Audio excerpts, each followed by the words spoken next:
జగన్మోహన్ రెడ్డి గారు నిన్న చూసాము, ఆయన 2.0 చూపించారు. ఆయన ఎలా 2.0 అన్నారో లేదో అలా వాళ్ళ ఇంటి దగ్గర మంటలు చెలరేగాయి. సో ఈరోజు ప్రెస్ మీట్ పెట్టేమో ఏంటి మీరు అసెంబ్లీకి వెళ్తారా అంటే దానికి కరెక్ట్గా సమాధానం అయితే ఆయన దగ్గర నుంచి రాలేదు. ఏదో స్పీకర్ మీద వదిలేస్తున్నారు, ఇటు కోర్టుల మీద వదిలేస్తున్నారు చాయిస్, కానీ ఆయన కరెక్ట్గా సమాధానం చెప్పట్లేదు. సో మీ ఉద్దేశం ఏంటి? ఆయన అసెంబ్లీకి వెళ్ళే ఉద్దేశం ఉందంటారా, ఆయనకి లేదంటారా? మీరేం చెప్తారు? నేను ఏం చెప్తాను, ఆయనకే తెలీదు. ఈ అసెంబ్లీకి వెళ్ళాలో వెళ్ళకూడదో జగన్కి తెలియదు. పులివెందుల ఎమ్మెల్యేగా ఎందుకు గెలిచాడో జగన్కి తెలియదు. అసలు తన పరిస్థితి ఏంటో తనకే తెలియదు. ఇప్పుడు అసెంబ్లీకి వెళ్తావా అని ఎవరో పాపం అడిగారు, కొంచెం విలేకరులు. కొంచెం ఉంటుంది కదా, ఆశ ఉంటుంది కదా, ఏమైనా వెళ్తాడేమో, పులివెందుల్లో సమస్యలు ఏమైనా ఉన్నాయేమో, అసెంబ్లీలో చెప్తాడేమో అన్న ఒక మంచి ఉద్దేశంతో విలేకరి అడిగి ఉంటాడు రిపోర్టరు. అంతకుముందర ప్రజాస్వామ్యం విలువలు అవి ఇవి చెప్పాడు కాబట్టి ఏమన్నా మరి అసెంబ్లీకి వెళ్తావా అని అడిగారు. అడిగితే మరి ఈయనకి ఏం చెప్పాలో, మరి ఆయన సమాధానం ఏం చెప్పాడో మరి నాకైతే అర్థం కాల. ఏం చెప్పాడో, మరి ఏం చెప్పదలుచుకున్నాడో మరి జగన్మోహన్ రెడ్డికైనా క్లారిటీ ఉందో లేదో మనకు తెలియదు. అంటే అది అన్ఎక్స్పెక్టెడ్ క్వశ్చన్ అనుకుంటా సార్, అలా అనిపించింది మనకి చూసే వాళ్ళకి. జగన్మోహన్ రెడ్డి దగ్గర అన్ఎక్స్పెక్టెడ్ ఉండదు. సెలెక్టెడ్ జర్నలిస్టులనే పిలుస్తారు. ఆ సెలెక్టెడ్ జర్నలిస్టులకు కూడా వాళ్ళు క్వశ్చన్లు రాసిస్తారు, అవే అడుగుతారు. అవన్నీ అయిన తర్వాత మామూలుగా రికార్డ్ చేసి ఎడిట్ చేసి ఇస్తారు. అందుకని అన్ఎక్స్పెక్టెడ్గా క్వశ్చన్ అడగటం ఇటువంటి కార్యక్రమాలు ఉండవు అక్కడ. అదేమి లైవ్ ప్రెస్ కాన్ఫరెన్స్ కాదు. అది Jaganmohan Reddy style of press conference వేరుగా ఉంటుంది, డిఫరెంట్గా ఉంటుంది. ఆ డిఫరెంట్గా ఉండే దాంట్లో అన్ఎక్స్పెక్టెడ్గా ఉండదు, కావాలనే అడిగిచ్చాడు. అడిగాడు పాపం అతను రిపోర్టర్ కూడా అడిగాడు, ఏంటి మరి వెళ్తారా అని అడిగితే స్ట్రైట్గా అన్నీ స్ట్రైట్గా చెప్పమంటున్నాడు కదా చంద్రబాబు నాయుడు. స్ట్రైట్గా చెప్పాలంటున్నాడు కదా, మరి నువ్వెందుకు డొంక తిరుగుగా చెప్తున్నావు? చంద్రబాబు నాయుడు అన్ని విషయాలని స్ట్రైట్గా చెప్పట్లేదు, చెప్పాలి అని కదా డిమాండ్ జగన్మోహన్ రెడ్డిది. మరి నువ్వు అసెంబ్లీకి వెళ్తావా వెళ్ళవా అని రిపోర్టర్ అడిగితే నువ్వు స్ట్రైట్గా సమాధానం ఎందుకు చెప్పాలా? వెళ్తాను, లేదు వెళ్ళను, నేను అసలు అసెంబ్లీకి వెళ్ళను అని చెప్పాలి కదా. దాని మీద ఒక అరగంట చెప్పాడు. అరగంట తర్వాత ఏం చెప్పాడు అనేది ఎవరికి అర్థం కాల, ఇంక్లూడింగ్ జగన్మోహన్ రెడ్డి. ఆయన ఏం చెప్పాడో ఆయనకే అర్థం కాల. ఏం చెప్తాడు? అసెంబ్లీలో నేనే కదా ప్రతిపక్షం అంటాడు. నువ్వు ప్రతిపక్షం ఎక్కడయా, నువ్వు ఉత్త ఎమ్మెల్యేవే అంటే వినడు. అక్కడ కొన్ని నియమాలు, నిబంధనలు, రూల్స్ ఉంటాయి, వ్యవహారం ఉంటుంది, శాసన వ్యవహారాలు సపరేట్గా ఉంటాయి, సాంప్రదాయాలు ఉంటాయి, కౌల్ అండ్ షక్దర్ రూల్స్ ఉంటాయి. ఆ కౌల్ అండ్ షక్దర్ ఇంతలో బుక్ రాశారు అసెంబ్లీ ఎట్ట నడపాలి అని. ఆ కౌల్ అండ్ షక్దర్ బుక్ మరి జగన్మోహన్ రెడ్డికి స్పీచ్లు రాసిచ్చి ఆయన చదివాడో లేదో నాకైతే తెలియదు. అసలు ఆ పేర్లు విన్నాడా లేదా మనకు తెలియదు. శాసనసభ వ్యవహారాలు ఎట్లా ఉంటాయి అనేది ఏమైనా తెలుసా? మనకు తెలియదు. అక్కడ ఏమీ తెలియని వాళ్ళు జగన్మోహన్ రెడ్డికి బ్రీఫింగ్ ఇస్తే ఏమవుతుంది? ఈయనకేమని తెలుస్తుంది? ఈయనకి తెలియదు. ఈయన తెలుసుకోవాలన్న ఆలోచన కూడా ఈయనకి లేదు. అక్కడ శాసనసభలో 10% సీట్లు వచ్చిన వాళ్ళని 10% కన్నా పైన రావాలి, వస్తే గుర్తిస్తారు అపోజిషన్గా. 10% కూడా రాకపోతే అది అపోజిషన్గా గుర్తించరు, ఒక శాసనసభ పక్షంగా గుర్తిస్తారు. ఏమి నొప్పి? నిన్ను వైఎస్ఆర్ కాంగ్రెస్ పార్టీ శాసనసభ పక్షం అని గుర్తిస్తారు కదా. నీకు అంతకన్నా ఇంకేం కావాలి? నీకు ఏం కావాలి? అపోజిషన్ స్టేట్ నీకు రాదు, 10% సీట్లు ఉండాలి, నీకు లేవు. 10% అంటే 18 సీట్లు రావాలి.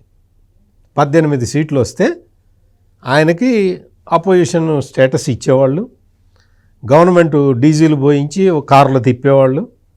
ఇప్పుడు ఆయన బాధ డీజిల్ కోసమా ఏంటి? What is his problem? ఆయన కారులో డీజిల్ కొట్టించాలి అంతేనా గవర్నమెంట్? ఎందుకు?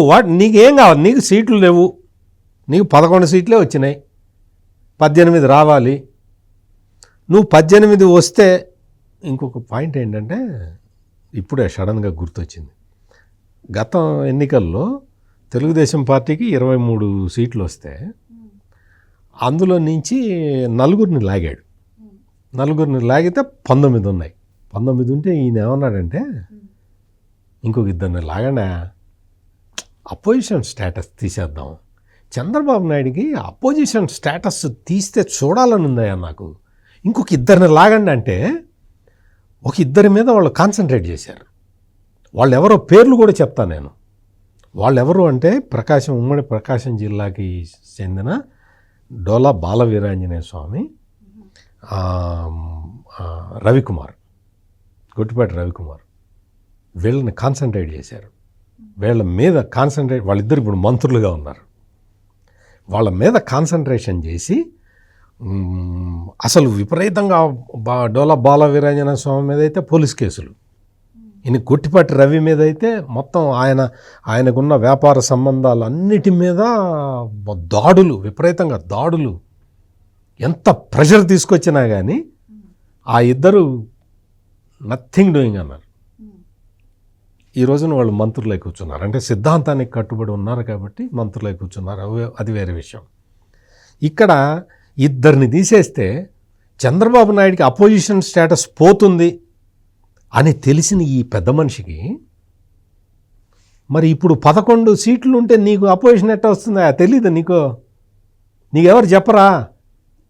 చదువుకో, బుక్ ఉంటుంది అక్కడ, కౌల్ అండ్ షెక్దర్. అసెంబ్లీలో ప్రతి సభ్యుడికి ఫ్రీగా ఇస్తారు, నువ్వు కొనక్కర్లా. అంటే సీట్లు రాకపోయినా ఆయనకి 40% ఓటు బ్యాంక్ ఉందంట సార్, అందుకని అడుగుతున్నారు ఆయన. 40% ఓటు బ్యాంకు ఉన్నమాట వాస్తవం. 40కి ఎవరో లేదు, 39% ఎంతో ఉంది, 38.99% ఎంతో ఉన్నది. నీకు ఓట్లను బట్టి చూడాలని మరి కౌల్ అండ్ షెక్దర్కి తెలియదు కదా. కౌల్ అండ్ షెక్దరు సీట్ల గురించి చెప్పారు.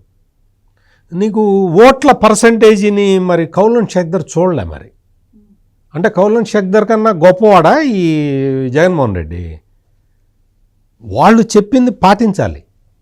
వాళ్ళు ఫ్రేమ్ చేసిన నియమ నిబంధనల్లో సభ నడుస్తూ ఉంటుంది.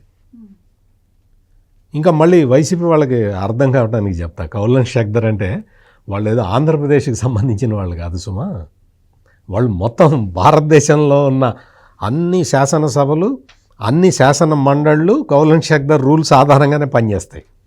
మళ్ళీ వాళ్ళకి తెలియదు కదా, ఈ పేర్లు తెలియవు కాబట్టి వాళ్ళు ఏమనుకుంటారంటే ఇదేదో సడన్గా చంద్రబాబు నాయుడు రాయించాడు అనుకుంటారు వీళ్ళు. ఆ కౌల్ అండ్ షెక్దర్ కూడా తెలుగుదేశం మనుషులు అంటారు వీళ్ళు. అందుకని నేను ఇంత వివరంగా చెప్తున్నా. అది మొత్తం భారతదేశంలో ఉన్న చట్టసభలన్నీ వాటి ప్రకారమే నడుస్తాయి, వాళ్ళు పెట్టిన నియమ నిబంధనల ప్రకారమే నడుస్తాయి. అవన్నీ తెలుసుకోవాలి. స్పీకర్ చెప్పాలి అంటాడు. స్పీకర్ నీకెందుకు చెప్తాడు? నువ్వు స్పీకర్ కింద పని చేస్తావు, ఎమ్మెల్యే, ఆయన స్పీకరు. స్పీకర్ వచ్చి నీకు చెప్పాలి. ఆయన కూడా త్రిపుల్ కూడా ఆహ్వానించారు, కంపల్సరీ రండి అసెంబ్లీకి అని చెప్పి ఆయన ఆహ్వానించి, ఇప్పుడు త్రిపుల్ ఆహ్వానిస్తే నాయుడు గారు కూడా ఒకసారి చెప్పారు, అందరూ చెప్పారు. మామూలు శాసన వ్యవహారాల మంత్రి పయ్యావుల కేశవ్ కూడా చెప్పాడు, మీరు రండి, పర్లేదు రండి, మీకు అవకాశం ఇస్తాం రండి అని కూడా చెప్పారు. అందరూ చెప్పారు. కానీ త్రిపుల్ ఆర్ని చూస్తే ఒక రకమైన భయం. ఆయన డిప్యూటీ స్పీకర్ని చూస్తే ఇంకా భయం. ఎందుకంటే స్పీకరు ఎలక్ట్ కాకముందరే, స్పీకర్ పేరు చెప్పకముందరే భయపడి చచ్చిపోయాడు. ఆయనకి స్పీకర్ ఇస్తారట, ఆయన నన్ను చంపుతా అన్నాడు అని చెప్పి ఆయన చంపుతానన్నాడా? ఆయన ఏదో ఫ్యాక్షనిస్ట్ కాదు కదా పాపం. స్పీకర్ ఆయన ఏదో డెమోక్రటిక్గా బతికే మనిషి, మాటలతో చంపేస్తాడు. ఏదో ఆయన నన్ను చంపుతా అన్న వాడికి స్పీకర్ ఇస్తున్నాడు, అని వల అంటే ఇవన్నీ గుర్తు చేసుకోవాల్సిన అవసరం ఉంది. ఆయన పైన కంప్లైంట్ ఇస్తూ ఆయనకే లేఖ కూడా రాశారు. చాలా విచిత్రం అనమాట. మనం ఎక్కడ ఉన్నాము ఏంటి అనేది జగన్మోహన్ రెడ్డికి బాగా సమాధానం చెప్పటం కూడా. స్పీకర్ని చెప్పమను, స్పీకర్ని అడుగు. ఇదే క్వశ్చన్ అంతా ఈయన వెళ్ళి స్పీకర్ని అడగలట, ఈ రిపోర్టర్ వెళ్ళి స్పీకర్ సమాధానం చేసి ఈయన వింటాట. ఈ పెత్తందారి పోకడలు ఇవన్నీ ఏంటి అంటే ఒక బాగా బలిసిన డబ్బులున్న వాడి మాటలు ఇవన్నీ కూడా. బాగా ధన మదంతో కొట్టు మిట్టాడుతున్న వ్యక్తులు ఇట్టగే మాట్లాడతారు. వ్యవస్థ అంటే గౌరవం లేదు, స్పీకర్ అంటే గౌరవం లేదు, నీకు అక్కడ రూల్స్ అవన్నీ ఏవి తెలియవు. బట్ డబ్బులు ఉన్నాయి కదా, 1,00,000 కోట్లు ఉన్నాయి కదా, ఆయన్ని పట్టుకొని స్పీకర్ని చెప్పమను. స్పీకర్ చెప్తాడా? చెప్తాడు. హౌస్లోకి చెప్తాడు. నీకు హౌస్లోకి నీకు ధైర్యం ఉంటే నీకు. అంటే నేనేదో పొలిటీషియన్ లాగా మాట్లాడాల సుమా, నేను జర్నలిస్ట్గానే నేను అడుగుతున్నా. నువ్వు డెమోక్రసీ అంటున్నావా? నువ్వు ఏదన్నా police case, social media case పెడితే అట్లా కాదండి, ముందర నోటీస్ ఇవ్వాలి అంటున్నావు. అక్కడ నీకు డెమోక్రసీ గుర్తు వస్తున్నది కదా. మరి అదే డెమోక్రసీ ఇక్కడ ఎందుకు గుర్తు రావట్లే నీకు? వెళ్ళిపో, అసెంబ్లీకి వెళ్ళి కూర్చో, లేకపోతే నువ్వు దిగిపో, ఆయన వచ్చి కూర్చుంటాడు. ఆ బీటెక్ రెడీగా ఉన్నాడు అక్కడ పులివెందల్లో. నెక్స్ట్ సెకండ్ ప్లేస్లో బీటెక్ రవి రెడీగా ఉన్నాడు. నువ్వు డిస్క్వాలిఫై అయిపోతే ఆ బీటెక్ రవి వచ్చి కూర్చుంటే చక్కగా కూర్చుంటాడు. అందులో డబుల్ ఇంజిన్ సర్కార్లో జగన్మోహన్ రెడ్డి తన సింగిల్ ఇంజిన్ సర్కార్లో కనీసం పులివెందులకి నీళ్లు కూడా తెచ్చుకోలేకపోయాడు.